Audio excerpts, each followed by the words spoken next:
সুবর্ণা মোস্তফাকে বিমানবন্দরে আটকে দিয়েছে ইমিগ্রেশন পুলিশ।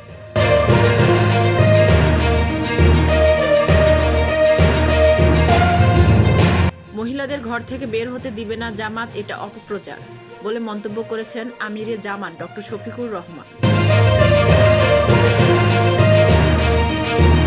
ব্যর্থ হলে কারোরই অস্তিত্ব রাখবে না খুনি হাসিনা বলে মন্তব্য করেছেন সার্জিস আলম।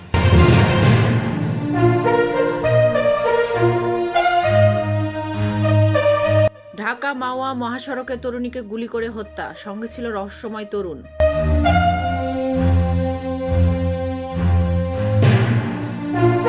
ভারত যুদ্ধ করে স্বাধীনতা পায়নি, আমরা পেয়েছি বলে মন্তব্য করেছেন রুহুল কবির রিজভী।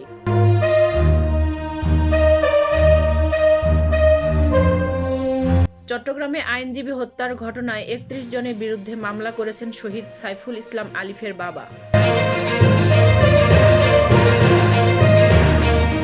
ফ্যাসিস্ট হাসিনা ভারতে বসে ষড়যন্ত্র করছে বলে মন্তব্য করেছেন সাংবাদিক মাহমুদুর রহমান। শেরপুরে দোজা পীরের দরবার লুটের মালামাল বহনকারী ১৩ গাড়িতে অগ্নিসংযোগ। রাষ্ট্র মেরামত ছাড়াই বিদায় নিলে এই প্রজন্ম কাঠগড়ায় দাঁড় করাবে বলে মন্তব্য করেছেন প্রধান উপদেষ্টার প্রেস সচিব শফিকুল আলম।